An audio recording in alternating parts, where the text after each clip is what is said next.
High বন্ধুরা, আমি প্রিয়া। আজ তোমাদের সাথে শেয়ার করে নেব ছানার মইটা। সম্পূর্ণ নিরামিষ এই রেসিপি, খেতে দারুণ হয় আর করতেও খুব সোজা। চলো এই রেসিপিটা তোমাদের সাথে শেয়ার করে নিই। সবার প্রথমে একটা মিক্সি জারের মধ্যে 100 গ্রাম টক দই নিয়ে নিলাম। নিয়ে নিচ্ছি 2 চামচ পোস্ত, 4-5টার মতন কাজু। এখানে কাজুর পরিবর্তে মগজদানাও ব্যবহার করতে পারো। পেস্ট করে নিচ্ছি। এদিকে আমি 200 গ্রাম ছানা নিয়েছি।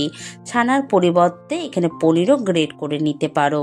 এর ভেতরে একটু একটু করে আমি দিয়ে দিলাম নুন, একটু মিষ্টি, হলুদ, সামান্য জিরের গুঁড়ো, ধনের গুঁড়ো, ঝালের জন্য লঙ্কার গুঁড়ো, আর দিয়ে দেবো সামান্য একটু গরম মশলা। 1 চামচ কর্নফ্লাওয়ার দিয়ে দিচ্ছি। কর্নফ্লাওয়ার পরিবর্তে ময়দাও দিতে পারো, কিন্তু বেশি পরিমাণে দেবে না, একদম অল্পই দেবে।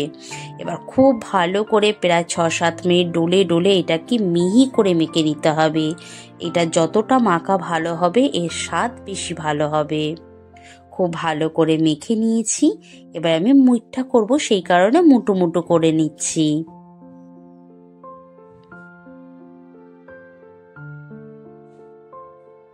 আমার সবগুলো করে নিয়েছি। কড়াইতে তেল গরম করে নিয়েছি। দিয়ে দিচ্ছি 1 চামচের মতন ঘি। ঘি আর তেলটা ভালো করে গরম হয়ে গেলে দিয়ে দেব ছানার মুইঠাগুলোকে। গ্যাসটা এই সময় মিডিয়ামে রেখে নেব এবং লাল করে ভেজে নেব। আমরা ছানার মধ্যে কর্নফ্লাওয়ার বা ময়দা দিলে এই ভাজার সময় ছেড়ে যায় না ছানাটা, এই কারণেই দিতে হয়। আমি লাল করে ভেজে নিয়েছি, এগুলোকে তুলে নিচ্ছি। সেই তেলের মধ্যে জিরে ফোড়ন দিয়ে দেবো, গোটা গরম মশলা ফোড়ন, যার মধ্যে এলাচ, লবঙ্গ, দারচিনি আছে। এলাচটা একটু ভেঙে দেবে, তাহলে দেখবে মিষ্টি গন্ধ আসবে। দিয়ে দিচ্ছি আদা বাটা। আদা বাটাটাকে একটুখানি ভেজে নিয়ে দিয়ে দেবো টমেটো কুচি। টমেটোটাকে ভালো করে কষাবো যতক্ষণ না নরম হয়ে যাচ্ছে। যখন টমেটোটা একটু নরম হয়ে যাবে তখন দিয়ে দেবো সামান্য একটু জল, কারণ আমি এখানে গুঁড়ো মশলা অ্যাড করব, সেই কারণে। দিয়ে দিচ্ছি স্বাদ অনুযায়ী নুন, হলুদ, মিষ্টি, জিরের গুঁড়ো, ধনের গুঁড়ো, ঝালের জন্য লঙ্কার গুঁড়ো। এবার খুব ভালো করে কষাবো যতক্ষণ না মশলা থেকে তেলটা ছেড়ে দিচ্ছে।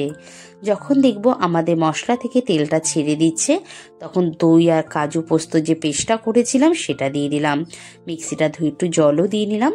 এবার খুব ভালো করে বারবার নাড়াচাড়া দিয়ে কষিয়ে নেবো যতক্ষণ মশলা থেকে সম্পূর্ণ তেলটা ছেড়ে না দিচ্ছে। মশলা থেকে তেলটা ছেড়ে দিলে দিয়ে দেব বড় কাপের 1 কাপ গরম জল। অবশ্যই গরম জল দিতে হবে। এবার খুব ভালো করে ফুটিয়ে যতটা আমাদের গ্রেভির প্রয়োজন ততটা করে নেব, কেন মুইঠাগুলো দেওয়ার পরে কিন্তু আর বেশিক্ষণ ফোটানো যাবে না, তাহলে ছেড়ে যাবে। ঠিক নামানোর 1-2 মিনিট আগেই মুইঠাগুলো দিয়ে দিচ্ছি। দিয়ে হালকা হালকা করে একটু নাড়াচাড়া দেব। এবার দিয়ে দিচ্ছি ঘি আর গরম মশলা। যে কোনো নিরামিষ রান্নায় দেখবে ঘি আর গরম মশলাটা দিলে তার স্বাদ খুব ভালো হয়।